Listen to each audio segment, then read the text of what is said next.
Hey folks, thanks for tuning in to another segment of Ask Randy. And this day, what I'm gonna do what I call a bag dump. And I've dumped everything out of my pack. And I don't know why it is, but when I'm doing seminars or I meet people on the road, they're way more interested in what's in my pack than what's in my brain. But when I think about that, I guess it's only natural. There's not much in my brain and there's a lot in my pack. So that's probably why it's a little more interesting for them. But when I break down what I use, it's kind of a culmination of 25 years of doing these backpack public land hunts. So it's what works for me and my hunting style. Most of the stuff you're gonna see is stuff I've been using for years and years, and I don't get paid a dime for using it. If it doesn't work, there's no amount of money that's gonna get me to use it. All of my packs are Mystery Ranch packs. I've been using them for years. I don't get paid a dime for them. They're just good packs, and that's why I use them. If I'm going on just a day hunt and say it's for antelope, I'll use this smaller pack. This one is the longbow model. But my go-to day in, day out pack that I use all the time is this one right here. It's a Metcalf. It's got a lot more compartments. You can see it folds really flat. If I cinch all this down, it gets really flat, and it's still a great day pack. But yeah, I can expand this way out to here and way up to here. I want something that can serve as a day pack and serve as a meat hauler when the time comes. So this Metcalf, it's probably the thing I use 80% of the time. One of the things that you guys see me wearing, and I don't know how many hundreds of emails I get each year on this, but this is a bino harness. And it's made by FHF Gear. A guy named Paul Lewis makes these. Great product. For me, it's got everything I need right where I want it. They're made based on the size of binoculars you have. These I have the Leupold Mojave Hds. I use a 10x42. It's personal preference again. I always have a wind checker with me. I don't care if it's archery, rifle, or whatever. I want something like that right there. In this little pouch here, I always carry a diaphragm call. You never know when you're out somewhere, and people are gonna say, well, I'd only carry that if I'm elk hunting. I can make pretty much every sound an animal wants to hear with this call. So I always have one of those nice and handy right here. This comes with a pouch for my rangefinder. I use the Leupold RX 1200, and it's got the TBR system, the angle compensating system. A lot of times you'll see that I have my GPS hooked right here. FHF makes these for whatever GPS you have. I use a Garmin, and this one is the Montana 600. This thing will keep satellites. I've been in the worst, ugly, dark jungle you can imagine. This thing will keep it. And the other part that's in here is Onyx Maps makes a GPS chip for every state that goes into this thing. And it gives you the surface ownership of where you're at. I will not go hunting without that Onyx Map chip.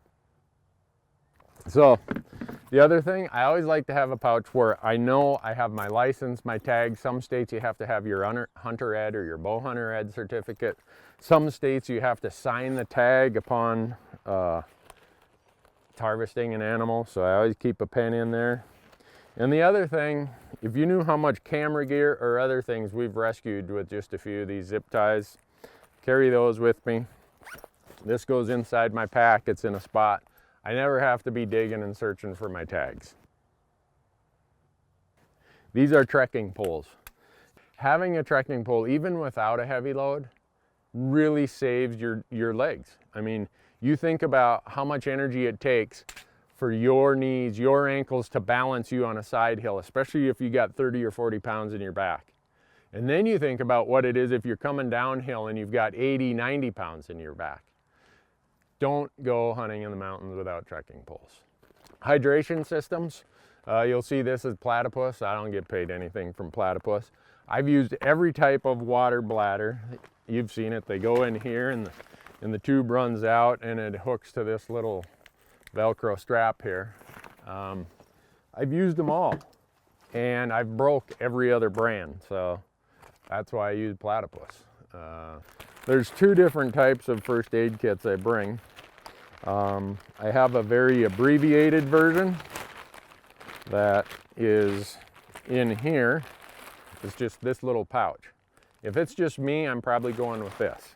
If it's me and a buddy, I'm probably bringing this and tell him, hey, you don't have to bring a first aid kit, I've got this big one. A lot of times I hunt with another guy, and by hunting with another person, we can split up the gear. We don't need 2 spotting scopes, we don't need 2 first aid kits, we don't need 2 water filters. We just bring one and we split that weight between each other. This is fire starter along with a windproof lighter. Also have matches in here. This windproof lighter, it gets hot in a hurry. It's waterproof, it's windproof, it's just invaluable. I have 2 types of fire starter I bring with me. One is this, it's called Ignito. I just buy it at the local ranch and farm store. You light that thing, trust me, it'll start a fire. My preference is, this is called trioxane. It's military surplus starter. It's what the military uses. You can hold onto this foil end, light the other end, and you could probably boil water with it. It burns so hot. If you live where I do in Montana, Wyoming, Alaska, Idaho, this is a piece that you probably want to have, especially in archery season. It's bear spray. I don't want to overemphasize, but I don't want to underemphasize either. If you hunt places where there are grizzly bears, have some of this with you. When you're walking 8 to 12 miles a day in the mountains with heavy loads, you might get a hot spot on a toe or a heel or somewhere. I know how many times this has saved us from getting blisters. Doesn't weigh much, only one guy needs it. There's enough here for the whole crew. Good stuff. Here's the other thing that I always am surprised at is how few guys carry game bags. There's a company, you can see it here, it's called Caribou game bags. And I know some people say, well, I'm not gonna pay for game bags. I'm gonna use an old sheet or an old pillowcase and whatever. That's fine, it works, but one of the things you're gonna realize is that if you hunt where there's any moisture, cotton does not wick moisture. And what starts bacteria on your meat? Moisture, heat, bacteria. So I use these synthetic ones because it will wick the moisture away. They're super strong. The other part is I see people using these cheesecloth mesh kind of game bags. You put an elk quarter in there and it stretches the gap in that mesh so much that those flies can get in there and they can lay eggs on your meat just because of how much force there is pulling the elasticity of those mesh game bags. Again, I don't get paid a dime. I want to make sure that when you kill something, you've got good stuff and you're not going to waste any meat. Headlamp, I always carry a headlamp. I want one that has green light or red light in addition to white light. One, if you're looking at your buddy and you got green light, you're not going to blow his eyes out in the dark. I always carry some spare batteries with this, and sometimes I'll carry a second headlamp. They're light, and when we're out filming, sometimes we need extra light when something happens in the dark. So I carry 2 of them, but never ever go without a headlamp. Here is something that I'm amazed people don't use. And I've skinned more animals than I probably care to mention. And before I started using these, I'd be getting big open sores and problems. Latex gloves, they don't weigh anything. So having these is going to keep your hands warmer. It's going to keep disease from getting in there. And you're going to clean up a lot easier. I've tried every knife I can think of. I buy a lot of them out of my own pocket to try them. People send them to me, ask me to use them in the show. I've really come down to a combination. This is a Vital. It's a replaceable scalpel blade knife made by Gerber. It's got the slickest removal system, the blade change system of any of the removable blade knives. And I always carry a small set of replaceable blades. Gerber has this package where In here you put your disposed, your old blades, and then you pull the new ones out that side. Works out really, really slick. And Gator's come out with this new premium. It's got that Gator grip on it. I've been using this now for about a year. They sent it to me to try, and I'm impressed. I've done 2 beaver, a black bear, a black-tailed deer, and I've not yet touched the edge of this knife, and it's still just super, super sharp. You know, here, this is a multiplier. I don't know how many pieces of gear we've fixed with one of these items. We have tripods that break, we have things that come loose on cameras or on rifles or on bows. This weighs, you know, I don't know, 6-7 ounces. Crazy not to bring it with. I told you I bring spare batteries for my headlamps. I got that. And then electrician's tape. I carry this roll of it for a lot of reasons. If it's raining, I want to put a little strip over the top of my rifle barrel. Keeps any debris, any moisture from getting down in there. When the animal's down, a lot of states say you have to attach your tag to part of the carcass or the antlers or something immediately upon validating your tag. I've seen guys try to do it with a rope or parachute cord. Nah, this weighs so little, that's what I'm bringing with me. Every once in a while you get out there and you run out of water, and then you're like, uh-oh, what do? I still got 4 miles back to the truck. These little Aqua Myra tablets, it's good stuff. This will save you in an absolute emergency, and it weighs hardly anything, and you can treat a lot of water with this.